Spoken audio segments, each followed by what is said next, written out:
దేశంలో మహిళలకు చట్టసభలో మూడో వంతు రిజర్వేషన్ కల్పించటం కోసం సీట్ల పెంపు అనే ముసుగులో నరేంద్ర మోదీ ప్రభుత్వము, బీజేపీ ఎన్డీఏ ప్రభుత్వము తీసుకొచ్చినటువంటి 3 బిల్లులు, ఒకటి రాజ్యాంగ సవరణ బిల్లు, రెండవదేమో డీలిమిటేషన్కు సంబంధించినటువంటి బిల్లు. ఇవి సభలో ఘోరంగా వీగిపోయాయి. మొదట రాజ్యాంగ సవరణ బిల్లుకు 3/2 వంతుల మెజార్టీ లేనందువల్ల వీగిపోవడంతో ప్రభుత్వం తనకు తానే మిగిలినటువంటి 2 బిల్లులను వెనక్కు తీసుకుంది. నిజానికి వాటికి 3/2 వంతులు అక్కర్లేదు, కావాల్సిన ఆధిక్యత ఉంది, అయినా వెనక్కు తీసుకున్నారు. ఎందుకంటే మొదటి దెబ్బ చాలా తీవ్రమైనటువంటిది. దేశంలో రాజ్యాంగ నిపుణులు, ప్రతిపక్షాలు, మీడియాలో విమర్శకులు అందరూ కూడా చెప్పారు, ఈ ఆలోచన చాలా అర్థరహితమైంది, అనర్థకమైంది. రాజ్యాంగం చెప్పే నిబంధనలన్నింటినీ కూడా తోచిపుచ్చి జనాభా లెక్కలు పూర్తి కాకుండా అసలు జరపకుండా వాటినేమో కృత్రిమంగా వాయిదా వేస్తూ వచ్చి ఇప్పుడు 2011 లెక్కల ఆధారంగా 2029 నాటికి మేము సీట్ల పెంపు, నియోజకవర్గాల పునర్విభజన చేస్తామని చెప్పడం చాలా అశాస్త్రీయమైంది. ఇలా అయితే కనుక రేపొద్దు నుంచి ఏ ప్రభుత్వం అయినా తనకి ఇష్టం వచ్చినట్టుగా సీట్లు పెంచుకొని ఇష్టం వచ్చినట్టుగా నియోజకవర్గాల పునర్విభజన చేస్తే అసలు రాజ్యాంగం చెప్తున్నటువంటి ప్రజాస్వామ్య సూత్రాలు నిబంధనలు 81, 82 అవి పూర్తిగా వమ్మైపోతాయి. అసలు రాజ్యాంగం యొక్క మూల సూత్రాలు దెబ్బతింటాయని అందరూ కూడా చెప్పారు. పార్లమెంట్ చర్చలో కూడా అది చాలా బలంగా వచ్చింది.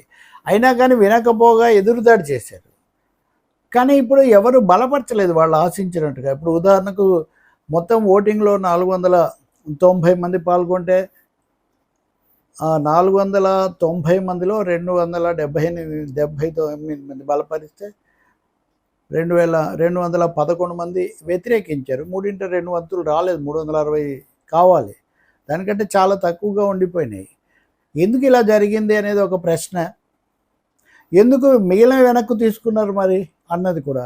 అంటే మోదీ ప్రభుత్వానికి ఇది ఒక పెద్ద శృంగభంగం కింద లెక్క, తీవ్రమైన ఎదురుదెబ్బ. ఇదే పాశ్చాత్య దేశాల్లో, పశ్చిమ దేశాల్లో అయితే వెంటనే రాజీనామాలు కూడా చేస్తారు. వీళ్ళు ప్రతిపక్షంలో ఉంటే కూడా అడిగి ఉండేవాళ్ళు.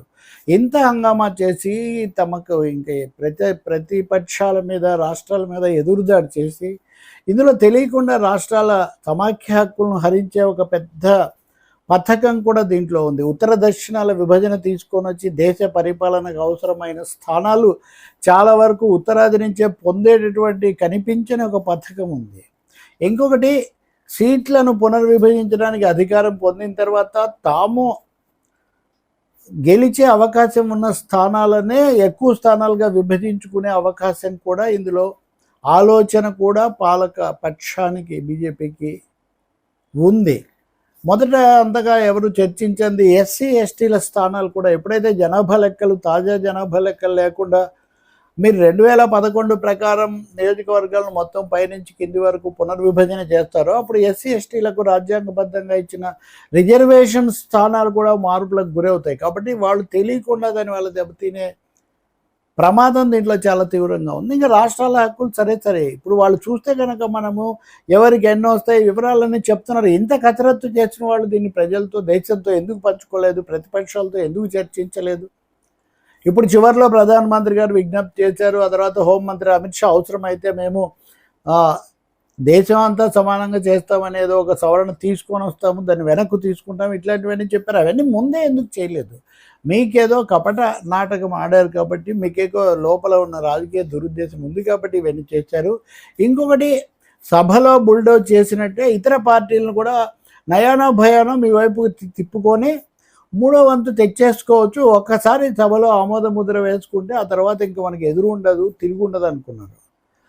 దాంతోపాటు రేపు శాసనసభ ఎన్నికల్లో కూడా మహిళోద్ధారకుల్లాగా కనిపించేసేయచ్చు అనుకున్నారు. మహిళలను ఉద్ధరించడమే మీ లక్ష్యం అయితే 2010లో ఆమోదించిన బిల్లును మీరు 2023 వరకు ఎందుకు సభలో తేలేదు? మీరు 2014 నుంచి 23 వరకు 9 ఏళ్ళు ఎందుకు తేలేదు?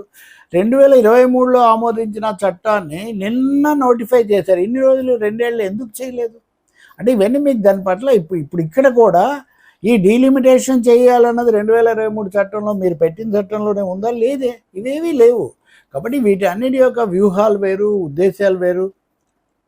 దానికోసం దేశం మొత్తం మీద రుద్దదలుచుకున్నారు. తమ రాజకీయ ప్రయోజనాలు, తమ గెలిచే స్థానాలు పెంచుకోవటం, ఉత్తరాదిన అలాగే పశ్చిమాన తమకున్నటువంటి పట్టున్న చోట్ల సీట్లు పెంచుకుంటే ఆ మిగతా చోట్లతో నిమిత్తం లేకుండా నెగ్గొచ్చు, పాలించవచ్చు అనే ఒక కుటిలోపాయంతో ఇదంతా చేశారు. అది ఇప్పుడు పూర్తిగా భంగపాటుకు గురైంది.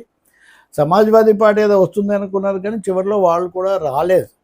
ఇంకొంతమంది ఇంకా పూర్తి వివరాలు ఎవరెవరు ఓటింగ్కు దూరంగా ఉన్నారో అని తెలియాలి. ఇప్పటివరకు మనం మాట్లాడుకున్న చూసిన ప్రకారం వైసీపీ, టీడీపీ ఎలా కూటమిలో ఉంది, వాళ్ళు పూర్తిగా మద్దతు తెలిపారు, బీఆర్ఎస్ తెలిపినట్లేదు.